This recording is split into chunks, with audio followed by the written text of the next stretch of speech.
All right, we're going to talk about the lab, the pre-lab for enthalpy change of a chemical reaction. That's on page 23 of your lab notebook. Or not lab notebook, your Unit 9 packet.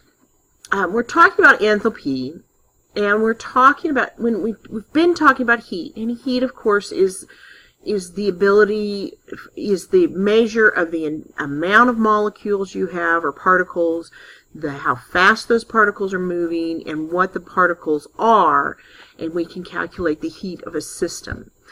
When we start talking about chemical reactions, though, the chemical reactions are what provides the heat. As the chemicals, the reactants get together, they begin to break apart, and as they break apart, that requires energy. When they reform, they produce energy.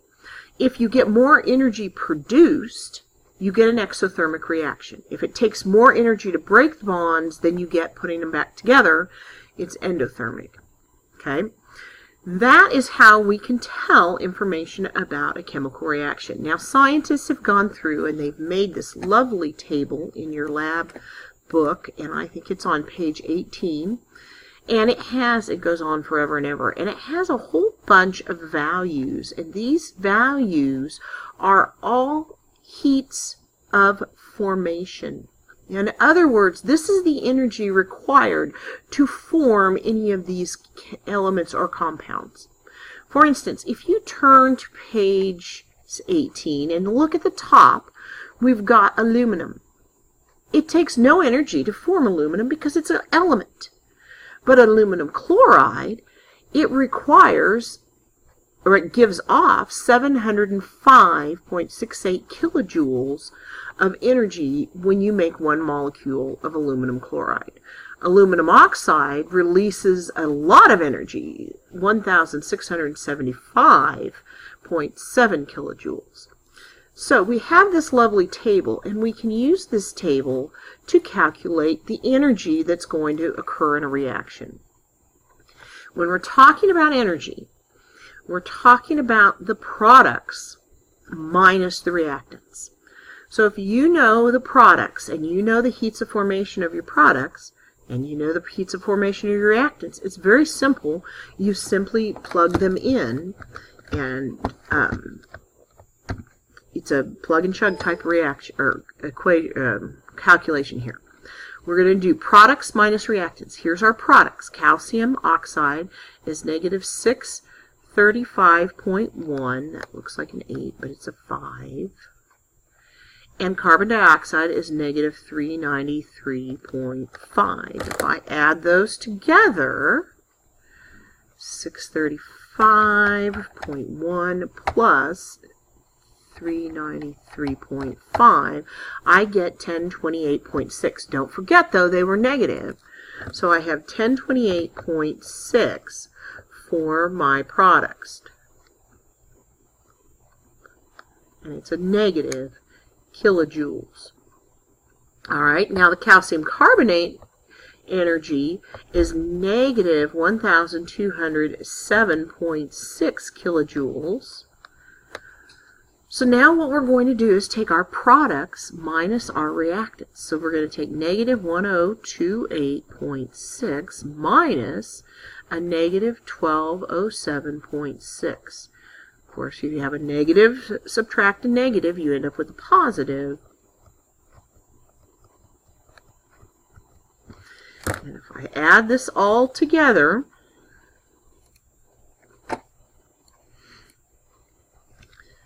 oops,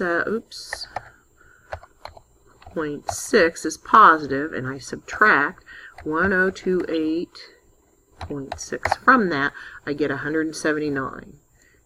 All right, and of course I didn't finish the math down here, but that's essentially what I've done. All right, so our problem, or our lab, has some practice problems to begin with. So let's go ahead and work those together.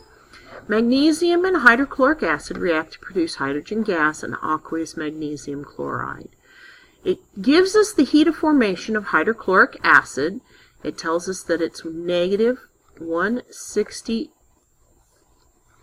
very neat, negative 167.159, and we have two of them, so we have to multiply it by 2.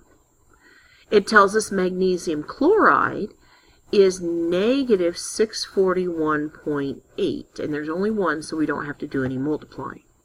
It doesn't tell us magnesium or hydrogen gas, but we don't need that information because those are both elements, so they're going to be 0. So if we take our products, the sum of our products, minus the sum of the reactants, our products are negative 641.8, and we're going to subtract the sum of 2 times negative 167.159,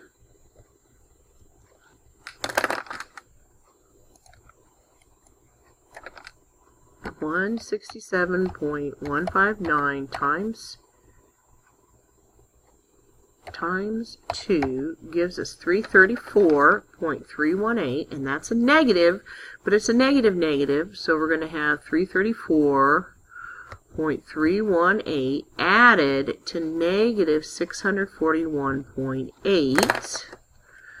So my calculation is positive minus 641.8, and I get negative 307.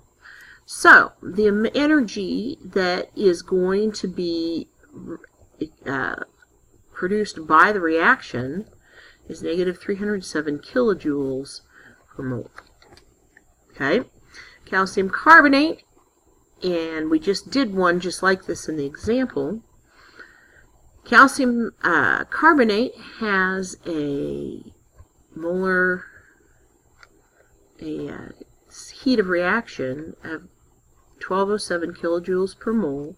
Carbon dioxide is negative 394 kilojoules per mole, and calcium oxide is negative 635 kilojoules per mole. All these are 1 to 1 to 1, so we don't have to multiply anything. So now we sum the products, negative 394 and negative 635, negative 1029, and then we subtract the reactants. So 1207 minus 1029, 178, and that would be positive. So this is a reaction that is going to be endothermic. What did I say it was? I've already forgotten. 178.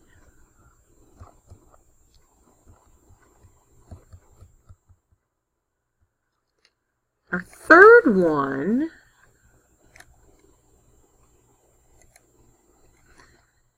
we've got potassium chlorate at negative 391, potassium chloride at 436, oxygen of course is 0. We're going to multiply both of those by 2. So we'll take 2 times negative 391 minus 2 times negative 436. 436 times 2, it's a negative of a negative, so it's a positive. Subtract 391 twice.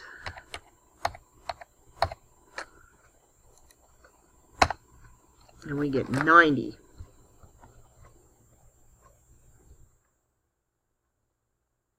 Why is this doing this to me?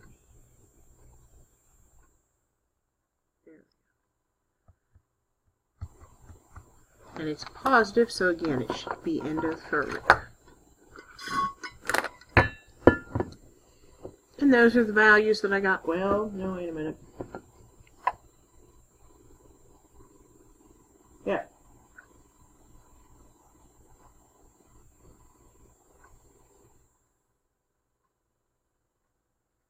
I'm going to redo this one because I got a different value. 1207 minus 1029. Did I put something in wrong? 178. Okay, so I did it wrong the first time. Okay, so now we're ready to start our procedure.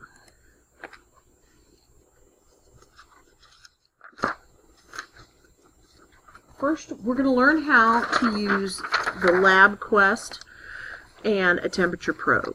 So the first thing you're going to do is we're going to get familiar with the lab quest, which is a kind of little green box. It has a table on it that's red, and that's the meter screen, and there'll be a value in there, and we'll have a thermometer plugged into it. Alright, so we'll get that set up. That should be set up by the time you come in. So actually that's not even going to be step one. Step one, we're going to get one of our expensive calorimeters, and we're going to rinse it out and dry it. So put some water in it, and then get a piece of paper towel and dry it. Step two, get 50 milliliters of 1.0 molar hydrochloric acid in a graduated cylinder. Okay, and we'll probably use 150s. And you're going to pour that into the styrofoam cup.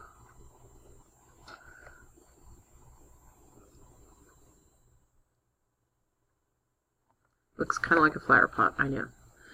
Then we're going to get 0.35 grams. Now, if you don't exactly get 0.35, that's fine. You're going to get some amount of magnesium.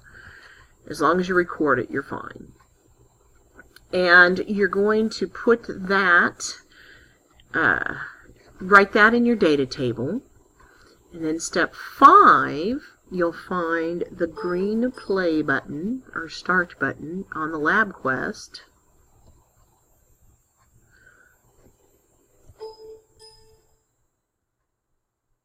You'll hit start. You'll drop your magnesium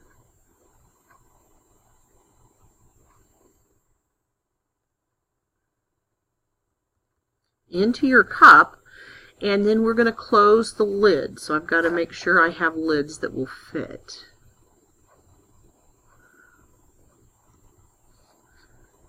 And swirl the cup around. So you're going to have a thermometer in there on a probe. You're going to have a lid on it, and then you can just swirl it around with your hand. And you're going to record the highest temperature.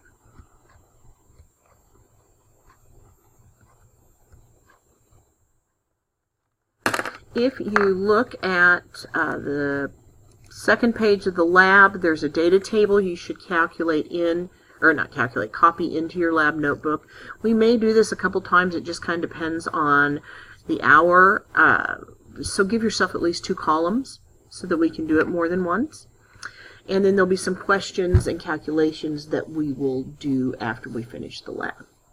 All right, thank you very much.